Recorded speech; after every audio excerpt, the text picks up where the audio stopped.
Are you ready for some sports betting blackjack? I warmed up with some regular blackjack before, so yeah, let's do it. It is great. Shout out to the circuit. Still give you the 3-2 reasonable table limits for real blackjack. If you missed last week's debut episode of Sports Betting Blackjack, it's pretty simple. We're going to take turns dealing each other's cards, and the cards correlate with certain bets. Producer Dan, shout out to Dan behind the glass. He's pulling all the strings behind the scenes there, lined up a bunch of bets. So we're going to be put on the spot to give our opinion on a bunch of different bets. So let's go, Kramer. I will deal you the first card and see what you got here. Let's go. Okay. I was just getting mentally focused. Sorry. All right, here we go. We got a Jack of clubs for Kramer. Give me something good. Last what week do we got? Oh, no. Jack of clubs. You are talking Seattle +5. Well, we already laid out the case, right? Yeah, Close your eyes special. Well, I'm not supposed to like it, though. So I guess I can't double down on it. So if you don't like it, you stay. If you like it, you hit. If you love it, you double down. I'm supposed to not like it, but I guess I'll stand. Because obviously we play the system. Again, if you missed the segment, underperformed the spread by 21 points like the Seahawks did, and getting points the next week, very strong trend, 58% over the last 5 years, dating back 15 years, closer to 62%.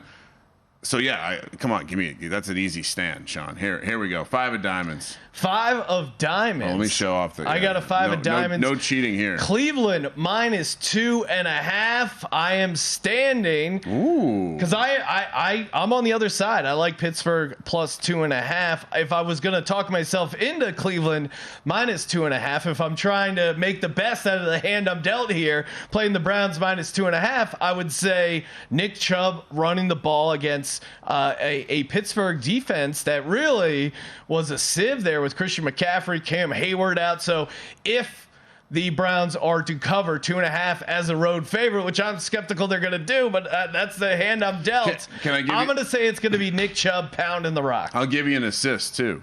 The Steelers were struggling with a good defensive line. Maybe. Yeah, Myles Garrett. I mean, you saw he was like doing basketball moves before he dominated last week. So maybe there's some strength there, and maybe we're just Steelers stands. I don't know. Hopefully not. All right, coming up, Kramer, you got a 7 of diamonds, so keep the diamonds up here. Oh, you're right in your wheelhouse. I mean, Atlanta it's almost like -1.5. the blackjack gods listen to the show.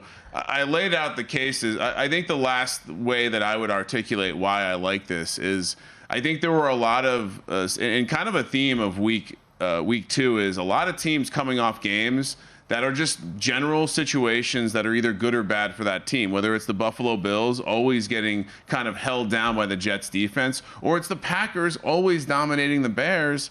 I like fading the Packers for that reason. On the other hand, I just like Atlanta being a team that people hate because they run the ball. They hate because Arthur Smith is not the prettiest man and he's wearing a mustache. They hate him because they're ruining Kyle Pitts and Drake London's career. The fantasy community hates Arthur Smith. It is really, if you just read the fantasy community's tweets and you can read it in the nerd voice of like, can you believe they're not letting Kyle Pitts go off? Yeah, he's told you that. And when they drafted Bijan Robinson, if you think he's going to be the workhorse, yeah, they'll get him involved in the passing game. But they have Tyler Algier. He's going to be the bell cow. Yeah, I tried to warn the fantasy guys. They don't want to hear it. And we like the Packers this year, too. I think they're similar teams, honestly. Come on. You got to take the home team when they're laying less than a field goal. Call me a basic handicapper, but that's the way it works. So, yeah, double down. This is the kind of hand where if I had a blackjack right now, I would ask the dealer if I could double down that 11. All right. 6 of spades for Mr. Green. Ooh, what do we got on the 6 of spades? Ooh. Rams and under. 49ers under 45. All right. I'm not going to double down. I'm going to hit, though, because I do think as far as the total, I would definitely lean under 45 here. I'm still skeptical on Brock Purdy. Granted, he went in and did it against Pittsburgh there, but when in doubt, division games usually trend to hitting the under because these two teams know each other. Sean McVay knows what Kyle Shanahan's going to do and vice versa. I think the Rams defense surprised some people of what they went up and did in Seattle. I understand it's really bringing back the no-name defense. Aaron Donald is the only guy drafted on that defense in the first 2 rounds, so really kind of a bunch of nobodies, but they're playing out of their mind. I think they show up again. I think they make the game competitive, which to me leans to an under. Obviously, on the other side with the 49ers, their defense is pretty good. So I think I do have this being a low-scoring game. So I know I said initially hit, but I'm actually going to double down on Rams, 49ers under 45. Fun nugget. Both the Rams and the 49ers scored 30 points in games that would have gone under this total last week. Wow. Stat of the day. Stat of the day. Kramer, you have been dealt a 2 of clubs. One of my favorite cards in the deck for no real reason. Oh, Raiders plus 8.5. Do you stand, hit, or double down? I threw the Bills out as a team that I think everyone's going to be flocking to bet. Okay. And while I think we definitely are observing them in the Survivor with everyone else this week, I do wonder if taking the points is dangerous with Josh Allen. Just in general, I don't know if I'm going to be looking to lay a giant number all the time with Josh Allen the way he's turning the ball over. But I heard things like, I really lost my way. Quote. There's some weird stuff going on in Let me Buffalo. get this right. Quote, this was the focus of my offseason. I have to do better. The turnovers. Josh Allen is really in Josh Allen's head. You saw it in that Monday night game. All you had to do to beat Zach Wilson was not throw 3 interceptions to the same guy. So clearly something's going on with him mentally. I guess I'll hit it because it's the side I'd probably take because I don't really want to get involved in the Raiders. Again, theme of this week, right? Teams coming off situations that either were good or bad for them historically. Raiders have now owned the Broncos 5 straight. So I don't know if I can take a ton from that matchup, but I do think this could be a convergence of blowout. I don't want to get involved heavily, so I'll hit instead of doubling down. But yeah, if Josh Allen causes a backdoor like he did so many times last year, he's going to be heartbreaking. Deal me in, Kramer. This is heating up. Queen of clubs. Queen of clubs. Oh, little Denver Broncos minus 3.5. Oh, love me some Denver Broncos, and shout out to the new affiliate in Denver catching some VSiN radio. Congrats to you guys. Welcome to the family. Perfect time to explain to you. Denver Broncos are my lock over on Sports Gambling Podcast, one of my 2 locks.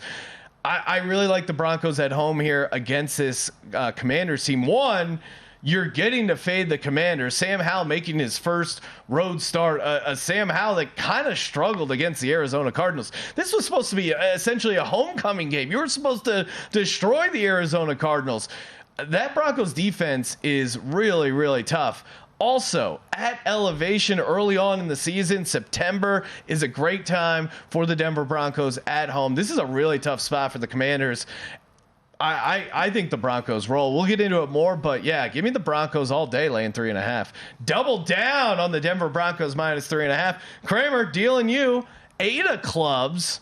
Okay, now we're back to the Rams 49ers game. You have surrender. The Rams plus. We have not added surrender as an option. You keep calling for it. Do we want to say surrender is stand? I don't like this at all. I would sell this to anyone who would want to buy. If someone I will be buying it. If someone forced the Rams plus 7.5 ticket on me for free, I would sell it to the nearest person who wants it. Look, I'm not in on this position at all. The angle, if I was, would be that, hey, Stafford looked good. This passing attack looked good. They run it. They have a 2-headed monster, maybe Cam Akers, Kyron Williams. That looked healthy. I just worry that this was a pure McVay owns Pete Carroll situation, and that when you get to Shanahan and McVay, the tables turn a little bit for him. So I'll stand here. I'll look to get out of this position quickly in the live markets, hopefully. But I get out of here. The Rams look good week 1. I don't think the same is going to be said about week 2. All right, Sean, you got a 10 of spades. 10 of spades. Oh, I'm excited. Oh, now you just did the other side of this. We'll give you another one. I'll give you 2 of diamonds. 2 of diamonds. Okay. Two of Diamond, Cincinnati, -3. Joe Burrow, awful loss, 13-3 against the spread. Like this spot a lot. I was not impressed with the Baltimore Ravens at home against the Houston Texans. I saw a very Cam Newton-esque move by Lamar Jackson where there was a loose ball on the ground that he fumbled, and he did I got paid. I'm not going to fall on that fumble. Big warning sign for me. I rewatched the condensed game of that Bengals Browns. It was a sloppy game. The Bengals offense was a little bit out of sync. I think this is a decent get right spot for them. They've historically done pretty good against the Ravens at home, at least straight up. At least Joe Burrow has. So I think this is a nice get right spot, especially getting it there at Cincinnati -3. I know Circa here is hanging -3.5 even, but I like both. So yeah, I'm doubling down on the Bengals here -3. Yeah, and again, this is, more situations. The Browns own the Bengals. You almost can't take a ton from it. So nice play, Sean. Way to get that CLV with the -3 there. Yes, you got to take the little CLV, but sports betting blackjack, that was pretty fun there. Go to VSiN.com/subscribe to become a VSiN Pro subscriber today.